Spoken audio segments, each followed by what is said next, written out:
Good morning students. आज हम कक्षा 5 की हिंदी व्याकरण की पुस्तक रचना प्रसून के 12वें अध्याय अविकारी शब्द के अंतर्गत संबंध बोधक पढ़ेंगे।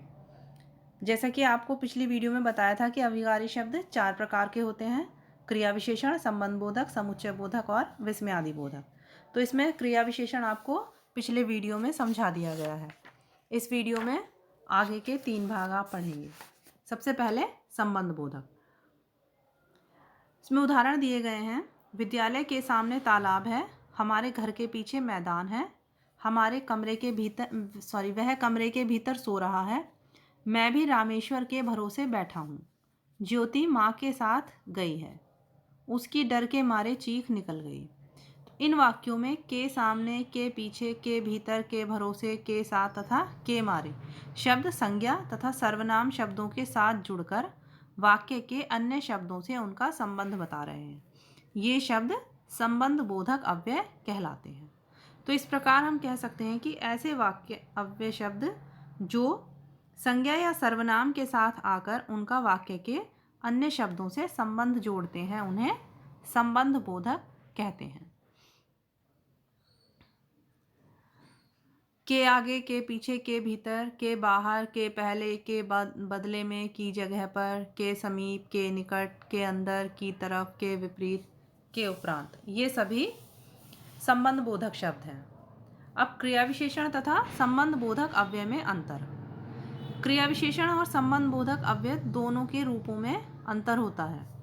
जैसे उदाहरण दिया गया है, क्रिया विशेषण में मदन बाहर गया है, संबंध बोधक मकान के बाहर पेड़ है, छात्र भीतर है, छात्र कमरे के भीतर है, तुम ऊपर चढ़ो, तुम पेड़ के ऊपर चढ़ो, राकेश पीछे आ रहा है, रमेश के पीछे राकेश है। तो जब किसी शब्द का प्रयोग क्रिया विशेषण बताने के लिए होता है तब वह क्रिया विशेषण होता है। तो जो शब्द क्रिया की विशेषता बताते हैं उन्हें हम क्रिया विशेषण कहते हैं, और जब किसी शब्द का प्रयोग संज्ञा या सर्वनाम के साथ आकर वाक्य के अन्य शब्दों से संबंध बताने के लिए होता है तो वह संबंध बोधक होता है। संबंध बोधक अव्यय शब्द प्राय परसर्ग के साथ रहते हैं। परसर्ग अर्थात विभक्ति चिन्ह, जैसे के, की, ये विभक्ति चिन्ह होते हैं, और क्रिया विशेषण के साथ परसर्ग का प्रयोग नहीं होता है। जैसा कि आपने इन उदाहरणों में पढ़ा कि मदन बाहर गया है, इसमें किसी भी परसर्ग का प्रयोग नहीं किया गया है। लेकिन संबंध बोधक में मकान के बाहर पेड़ है, तो इसमें परसर्ग के का प्रयोग किया गया है। तो इनमें यही अंतर होता है कि क्रिया विशेषण के साथ किसी भी परसर्ग का प्रयोग नहीं होता है, संबंध बोधक शब्दों के साथ परसर्ग अर्थात विभक्ति चिन्हों का प्रयोग किया जाता है। तो इस पाठ में आपने सीखा संज्ञा अथवा सर्वनाम का संबंध वाक्य के अन्य शब्दों से बताने वाले शब्द संबंध बोधक कहलाते हैं। संबंध बोधक शब्दों से पहले अधिकतर रा, रे, री, का, के, की और से विभक्ति चिन्ह लगते हैं। विभक्ति चिन्हों को ही हम परसर्ग भी कहते हैं। अब इस पाठ से संबंधित प्रश्नों के उत्तर। सबसे पहले है, संबंध बोधक किसे कहा जाता है? तो इसका आंसर है, स्मरण रखने योग्य बिंदु में पहला सेंटेंस, संज्ञा अथवा सर्वनाम का संबंध वाक्य के अन्य शब्दों से बताने वाले शब्द संबंध बोधक कहलाते हैं। नेक्स्ट है, संबंध बोधक शब्दों के 4 उदाहरण बताइए। तो इसके उदाहरण है के सामने, के पीछे, के भीतर, के साथ। आप इसके अलावा अन्य उदाहरण भी लिख सकते हैं। नेक्स्ट, निम्नलिखित वाक्यों में संबंध बोधक शब्दों को रेखांकित कीजिए। तो इसमें फर्स्ट सेंटेंस, अचानक शेर को देखकर डर के मारे उसकी चीख निकल गई। तो के मारे, सेकंड में के आसपास, थर्ड के सामने, फोर्थ के मारे और फिफ्थ के सामने। इन शब्दों को आपको रेखांकित करना है। नेक्स्ट एक्सरसाइज, रिक्त स्थानों की पूर्ति उचित संबंध बोधक अव्यय चुनकर कीजिए। तो इसमें विकल्प दिए गए हैं, आपको इन विकल्पों को इन रिक्त स्थानों में भरना है। पहला, उसके घर के सामने कई पेड़ हैं। नेक्स्ट, नदी के किनारे एक नाव है। बच्चे छत के ऊपर खेल रहे हैं। थैले के अंदर किताबें हैं। राकेश राहुल के साथ आ रहा है। नेक्स्ट एक्सरसाइज, निम्नलिखित संबंध बोधक शब्दों का वाक्यों में प्रयोग कीजिए। तो इन्हें आप स्वयं लिखेंगे। इन शब्दों से आप स्वयं वाक्य बनाएंगे। यह आपका होमवर्क है। नेक्स्ट, बहुविकल्पीय प्रश्न। संज्ञा अथवा सर्वनाम शब्दों का संबंध वाक्य के अन्य शब्दों से बताने वाले शब्द कहलाते हैं संबंध बोधक। निम्नलिखित में से संबंध बोधक शब्द है के पीछे। घर के सामने कुआं है, वाक्य में संबंध बोधक है के सामने। नेक्स्ट, रचनात्मक गतिविधियां। ऐसे दो वाक्य लिखिए जिसमें दो संबंध बोधकों का प्रयोग हुआ हो। जैसे घर के अंदर और घर के बाहर सभी जगह गंदगी थी। तो इस वाक्य में के अंदर और के बाहर ये दोनों संबंध बोधक शब्द हैं। तो इसी तरह से आपको दो और वाक्य लिखने हैं। ये कार्य भी आपको स्वयं करना है। तीसरा अविकारी शब्द है समुच्चय बोधक। तो समुच्चय बोधक को योजक भी कहा जाता है। तो योजक का अर्थ होता है जोड़ने वाला। तो समुच्चय बोधक शब्दों द्वारा दो शब्दों, वाक्यों अथवा वाक्यांशों को आपस में जोड़ा जाता है।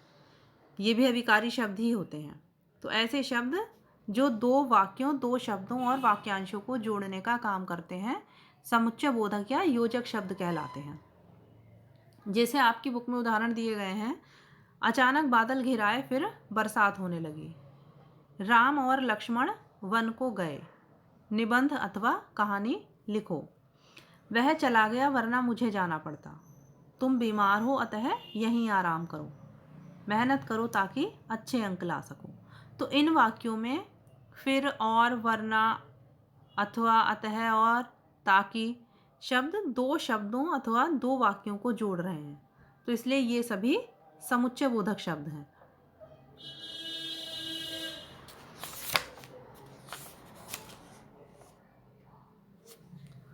तो इस प्रकार हम कह सकते हैं कि दो शब्दों या वाक्यों को जोड़ने वाले अथवा पृथक करने वाले शब्द समुच्चय बोधक अथवा योजक शब्द कहलाते हैं।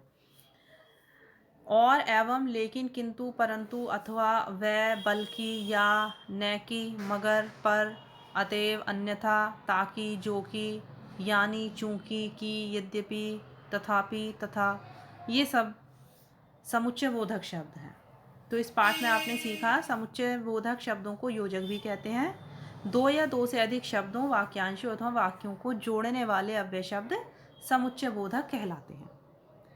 अब इस पाठ से संबंधित प्रश्नों के उत्तर। पहला, समुच्चय बोधक अव्यय का दूसरा नाम क्या है? इसका आंसर है योजक। नेक्स्ट, समुच्चय बोधक शब्दों के 4 उदाहरण बताइए।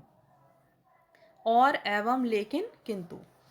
इनके अलावा आप अन्य उदाहरण भी लिख सकते हैं। नेक्स्ट, निम्नलिखित प्रश्नों के उत्तर लिखिए। इसमें समुच्चय बोधक अव्यय की परिभाषा लिखिए। इसका आंसर है दो या दो से अधिक शब्दों, वाक्यों अथवा वाक्यांशों को आपस में जोड़ने वाले शब्दों को समुच्चय बोधक अव्यय कहते हैं। नेक्स्ट, समुच्चय बोधक शब्दों का प्रयोग करते हुए 3 वाक्य लिखिए। राम और लक्ष्मण वन को गए। निबंध अथवा कहानी लिखो। मेहनत करो ताकि अच्छे अंक ला सको। तो इसमें पहले वाक्य में और, दूसरे वाक्य में अथवा और तीसरे वाक्य में ताकि, ये समुच्चय बोधक शब्द हैं। नेक्स्ट, निम्नलिखित वाक्यों में समुच्चय बोधक शब्दों को रेखांकित कीजिए। फर्स्ट, तुम्हारे पास धन है परंतु सद्बुद्धि नहीं। इसमें परंतु शब्द समुच्चय बोधक शब्द है। नेक्स्ट, आप भोजन करेंगे या चाय पिएंगे, इसमें या शब्द समुच्चय बोधक है। थर्ड, अमित और शोभित पड़ोसी हैं, इसमें और शब्द समुच्चय बोधक है। फोर्थ, तुम्हें दंड नहीं अपितु पुरस्कार मिलेगा, इसमें अपितु शब्द समुच्चय बोधक है। फिफ्थ, माधव चोरी नहीं कर सकता क्योंकि वह ईमानदार है, इसमें क्योंकि शब्द समुच्चय बोधक है। इन सभी शब्दों को आपको रेखांकित करना है।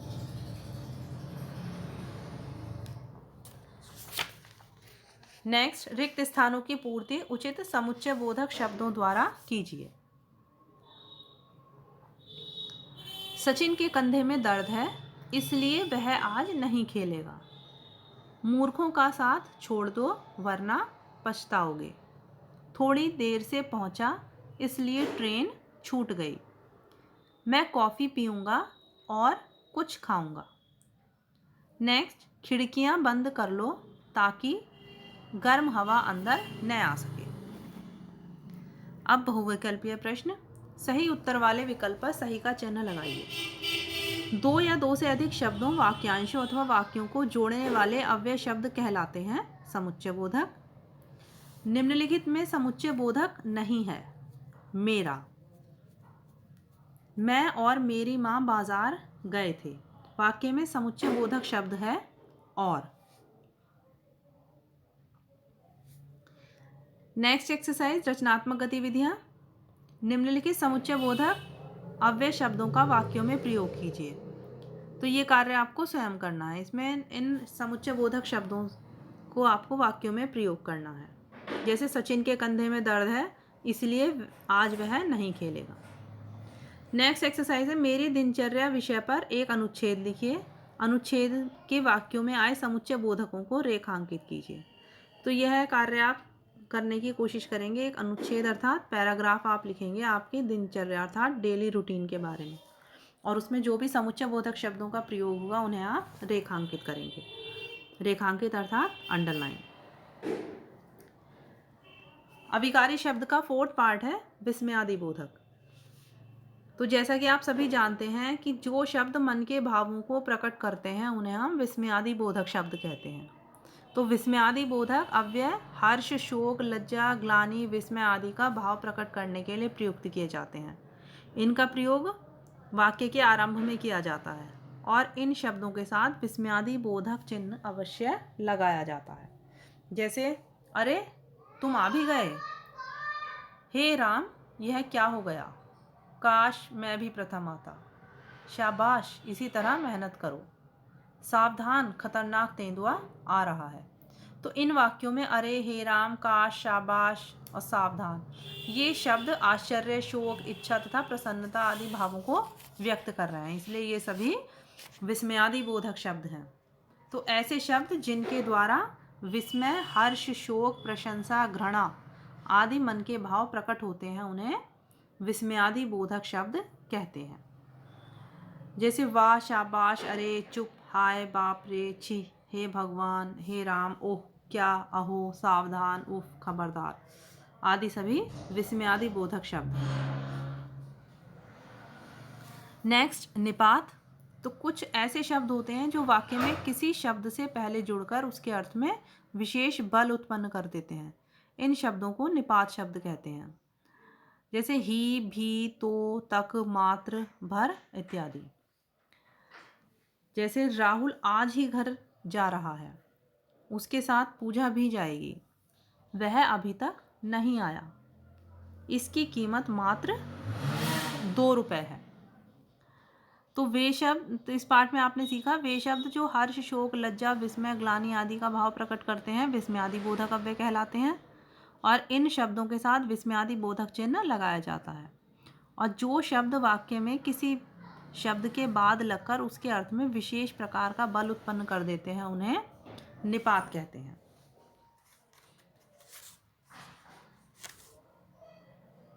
अब इस पाठ से संबंधित प्रश्नों के उत्तर। सबसे पहले विस्मयादि बोधक शब्दों के 4 उदाहरण बताइए। तो इसके 4 उदाहरण लिखे हैं, वाह, शाबाश, अरे, छी। आप इनसे अलग दूसरे शब्द भी लिख सकते हैं। नेक्स्ट, किसी वाक्य में निपात का क्या उपयोग होता है। तो किसी शब्द से पहले या बाद में जुड़कर उसके अर्थ में विशेष प्रकार का बल उत्पन्न करना, यही निपात का उपयोग होता है।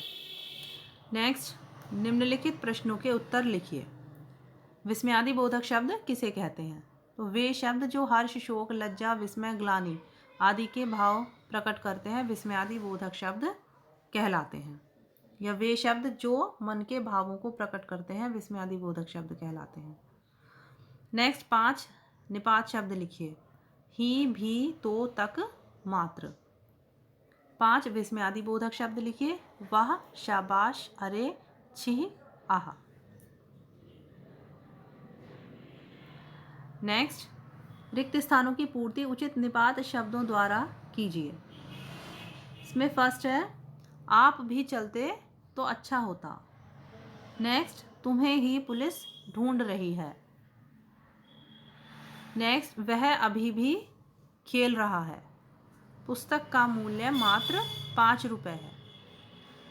आप तो हमें भूल ही गए। 4th एक्सरसाइज, निम्नलिखित शब्दों में उचित विस्मयादि बोधक अव्यय लिखकर वाक्य पूरे कीजिए। फर्स्ट, शाबाश, तुमने तो कमाल कर दिया। छी, कितनी गंदगी है। अरे, मेरी मदद करो। वाह, कितना सुंदर दृश्य है। नेक्स्ट, निम्नलिखित विस्मयादि बोधक अव्ययों का प्रयोग करके वाक्य बनाइए। तो इसमें इन अव्यय शब्दों का प्रयोग करके आपको स्वयं वाक्य बनाने हैं। नेक्स्ट, बहुविकल्पीय प्रश्न। सही उत्तर वाले विकल्प पर सही का चिन्ह लगाइए। वे शब्द जो हर्ष, शोक, लज्जा, विस्मय, ग्लानि आदि के भाव को प्रकट करते हैं उन्हें विस्मयादि बोधक अव्यय कहते हैं। हाँ, हर्ष, शोक, लज्जा, विस्मय, ग्लानि आदि के भाव प्रकट करने वाले शब्दों के साथ प्रयोग किया जाता है विस्मयादि बोधक चिन्ह। नेक्स्ट, जो शब्द वाक्य में किसी शब्द के बाद लगकर उसके अर्थ में विशेष प्रकार का बल उत्पन्न कर देते हैं उन्हें कहते हैं निपात। इसमें नेक्स्ट, रचनात्मक गतिविधियाँ। कुछ लोगों की आदत होती है कि वे सामान्य बोलचाल में भी कुछ विस्मयादि बोधकों जैसे अरे, वाह, शाबाश आदि का प्रयोग करते हैं। यदि आपके परिवार में भी किसी सदस्य की ऐसी आदत है तो उनके द्वारा अक्सर बोले जाने वाले वाक्यों पर ध्यान दीजिए। इस बात का भी विश्लेषण कीजिए कि उन वाक्यों में प्रयुक्त विस्मयादि बोधक किस किस भाव को व्यक्त कर रहे हैं। नेक्स्ट, निम्नांकित वर्ग पहेली में से 5 विस्मयादि बोधकों व 5 निपातों को ढूंढकर लिखिए। तो इसमें ये वर्ग पहेली में आपको सॉल्व किए गए हैं। आप इन शब्दों को स्वयं इन निपात और विस्मयादि बोधक शब्दों के अंतर्गत लिखेंगे। जैसे भी निपात शब्द है, तक, भर, मात्र, ही। उसी तरह अरे, हाय, वाह, आह। तो ये शब्द आप इन रिक्त स्थानों में लिखेंगे। आशा करती हूँ कि आपको यह पाठ समझ में आ गया होगा। इस पाठ से संबंधित प्रश्नों के और अतिरिक्त प्रश्नों के उत्तर आप अपनी पुस्तक में साफ और स्वच्छ अक्षरों में लिखेंगे। Thank you.